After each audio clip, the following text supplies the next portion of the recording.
O Segredo Macabro do Padre Mateus, baseado em lendas de pactos ancestrais e rituais esquecidos.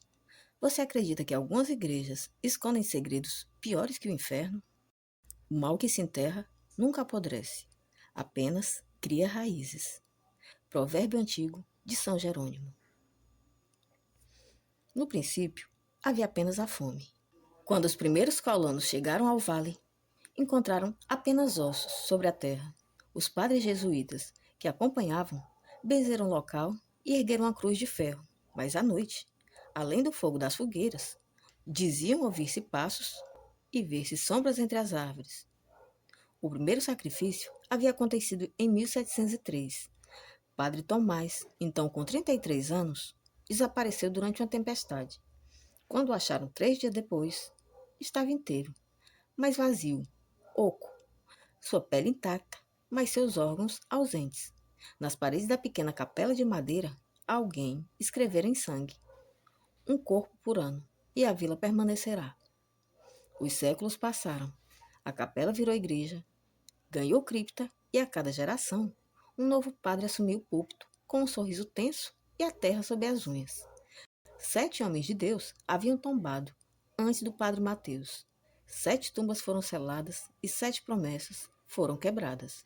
Até que na véspera do 33º aniversário do 8º padre, as crianças da vila começaram a sonhar com um homem de costas, e o sino da igreja tocou sozinho pela primeira vez em 100 anos. A última missa normal, em São Jerônimo, começou como todas as outras. O sol da manhã, filtrado pelos vitrais, pintava o altar de dourado, e os fiéis se ajeitavam nos bancos de madeira rangente. Padre Mateus, com seu sorriso tranquilo, ergueu as mãos para a bênção final. Foi então que Lucas, um órfão de 12 anos, que ajudava na igreja, gritou de repente. A cruz peitoral do padre queimara sua testa como um ferro em brasa. E enquanto a criança chorava, segurando a marca vermelha em forma de cruz invertida, uma das mulheres mais velhas da vila, Dona Isabel, que era parteira, não tirava os olhos das mãos do sacerdote. Havia terra sob suas unhas, como se tivesse cavado um buraco com as próprias mãos. E naquele instante, todas as flores que estavam no altar murcharam e morreram. O padre as havia recolhido frescas ao amanhecer, lírios brancos colhidos no jardim do cemitério. E em 5 minutos, as pétalas estavam enrugadas, ficando negras como carvão. Ele as escondeu no lixo, sob uma pá enferrujada que não pertencia à sacristia. Em seguida, ordenou que um dos coroinhas, uma criança, fosse limpar a cripta, onde jaziam os padres, como era feito todas as quinta-feiras. Entretanto, desta vez, o menino não voltou. E quando Antônio, um homem, desceu para procurá-lo, encontrou apenas uma lanterna caída e uma mancha úmida no chão de pedra, demasiado escura para ser água.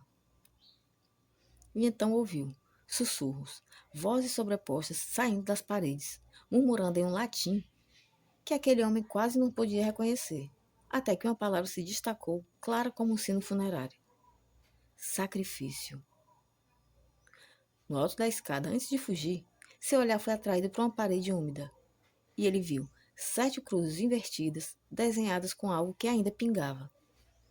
Quando voltou à vila, ninguém comentou sobre o sumiço do menino, a não ser que ele havia ido visitar parentes distantes, conforme informara Padre Mateus na missa seguinte, enquanto ajustava com calma a batina, e que se alguém tivesse olhado de perto, teria percebido que ainda trazia marcas de terra nos joelhos.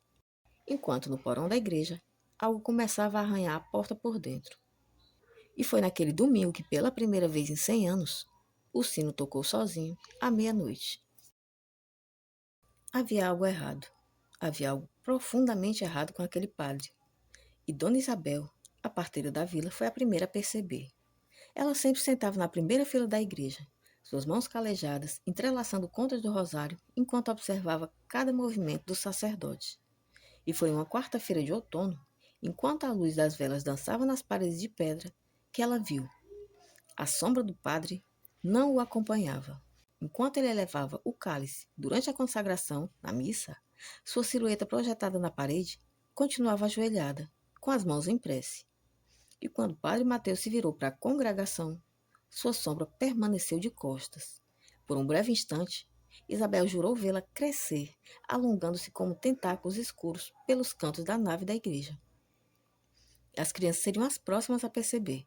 Durante uma aula de catequese, quando Clara, a catequista, pediu que desenhassem cenas bíblicas, todos os desenhos tinham o mesmo elemento: uma figura alta de costas, sempre atrás do padre, nas ilustrações das crianças. Quem é esse homem? Ela perguntou. É o senhor que mora embaixo da igreja. As crianças responderam como se fosse óbvio. Naquela noite, enquanto ela recolhia os desenhos, a catequista notou algo perturbador. Em todos eles, a figura tinha 7 dedos em cada mão. É claro que em uma cidade pequena, fatos como esses não passariam despercebidos. Entretanto, nem todo mundo acreditava em fantasmas ou demônios. Até a noite em que Antônio, um homem simples do lugar, decidiu fazer um teste. Inspirado pelas histórias que sua avó contava, ele pendurou um pequeno espelho dentro do confessionário. Na quinta-feira, enquanto se ajoelhava para confessar seus pecados inventados, ficou alerta, observando o reflexo. Padre Mateus estava imóvel, com os lábios cerrados. Mas no fundo do confessionário, além do seu ombro, vinha um sussurro rouco, respondendo às confissões.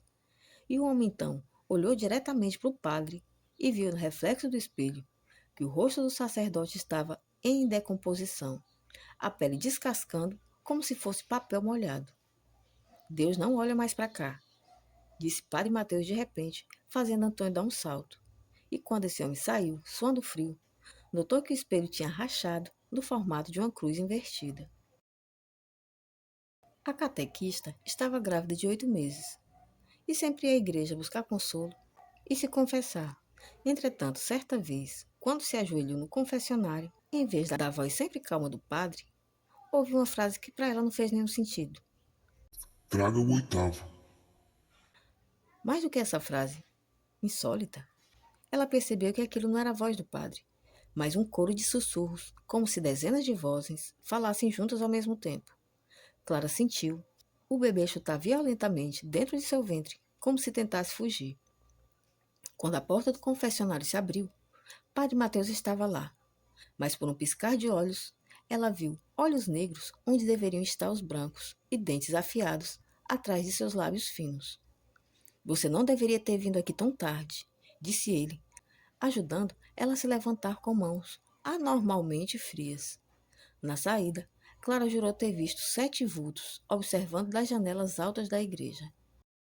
E por fim, veio a descoberta final, e não foi por acaso. Dona Isabel, vasculhando os registros da igreja, notou um padrão. Todos os últimos 7 padres de São Jerônimo haviam morrido aos 33 anos, a idade de Cristo na crucificação, e Padre Mateus faria 33 anos na próxima lua cheia.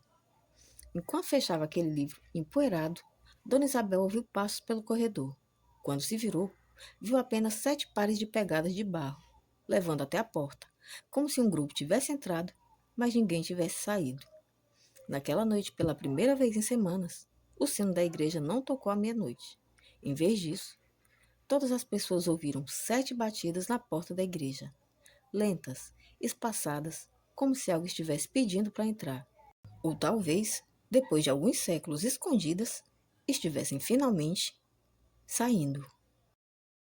O aniversário de 33 anos do Padre Mateus foi marcado por uma enorme tempestade. Os ventos uivavam como almas penadas diante da igreja. A porta estava escancarada, embora ninguém tivesse aberto. As pegadas de barro, ainda vivas, levavam para dentro, e não eram de Mateus. Eram 7 pares distintos, alguns pequenos como de criança, outros deformados, como se os pés tivessem ossos a mais. Foi quando, de repente, veio um som, abafado, vindo do subsolo. Eram batidas, rítmicas como martelos em um caixão. Antônio, um homem do lugar, seguiu o som até a escadaria da cripta, onde o ar cheirava carne podre e terra molhada. O último degrau rangiu sob seu peso, e então veio o silêncio. Em poucos instantes, a lanterna acesa revelou o pesadelo. Havia 7 tumbas de antigos padres e elas estavam escancaradas e vazias. No centro, uma figura alta de costas, o mesmo homem dos desenhos das crianças, vestia uma batina esfarrapada. Ele virou-se de repente e Antônio viu nele o rosto de Mateus. mas os olhos eram de 7 pessoas diferentes, girando como bolas de vidro sob sua pele. Ele gritou quando algo frio e segmentado o agarrou por trás. Não precisou olhar para saber. Eram todos os ex-padres, agora pouco mais que cadáveres móveis, com bocas costuradas e dedos alongados. Um deles segurava um objeto familiar, o sino da igreja, coberto de símbolos e em sangue seco. No fundo da cripta, Clara, a catequista, estava deitada sobre o altar de pedra, sua barriga exposta e pulsante. Padre Mateus, ou o que restava dele, erguia um punhal enferrujado acima dela, murmurando palavras em latim invertido, cujo significado era: O oitavo cordeiro nascerá hoje. o homem avançou com seu crucifixo, mas os dedos de Mateus se esticaram como cera derretida, envolvendo seu pescoço. Você não entende? Sussurrou o padre, enquanto sua pele começava a descascar, revelando textura de papel molhado por baixo. Nunca houve escolha. São Jerônimo foi construída em cima dele. Apontou para o chão, que nesse instante tremeu com violência, e as paredes da cripta começaram a sangrar, e as tumbas então vomitaram torrentes de vermes. No centro daquele círculo, formado pelos padres mortos, o solo abriu-se como uma boca, revelando algo que fez até os cadáveres recuarem. Uma extensão infinita de pele humana, se contorcendo como o oceano sobre a igreja. Clara despertou de repente daquele tipo de transe que a mantinha inconsciente e gritou quando sentiu pequenas mãos de um feto emergirem do abismo, agarrando suas pernas. Está vendo agora? O padre Mateus riu, seu corpo desmanchando-se em fios negros que se entrelaçavam aos dos outros padres. Ele sempre esteve aqui e sempre esteve faminto. O pobre homem, que observava aquele cenário dantesco, completamente horrorizado, a última coisa que viu antes de desmaiar foi Clara sendo puxada para aquele abismo, enquanto os 7 padres cantavam em uníssono. E então veio o silêncio e tomou conta de tudo. Um ano depois, um bebê chorava no berço. Seus grandes olhos negros refletiam 7 velas que Dona Isabel acendia para vigiá-lo. Ela sabia o que havia acontecido naquela noite, há muito tempo atrás. Sabia que Clara ainda gritava lá embaixo. Sabia que os padres voltariam quando a criança completasse 7 anos. Mas quando as velas se apagaram sozinhas e risadas ecoaram por todo o corredor, a velha apenas fechou os olhos e continuou a balançar o berço. Afinal, São Jerônimo sempre precisaria de um padre, e o oitavo finalmente nascera. Bom, gente, por hoje é isso. Nossa história está contada. Nesse conto de terror, inspirado em lendas reais e pactos sombrios, a gente tentou explorar uma vila amaldiçoada de São Jerônimo, onde um padre escondia um segredo que ninguém deveria tentar desenterrar.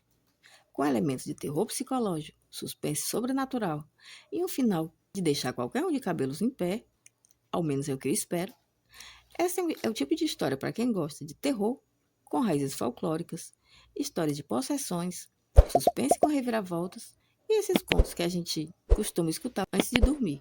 Bom, caso você tenha gostado, considere se inscrever para encontrar a gente aqui mais vezes em torno da fogueira para ouvir mais histórias como essas.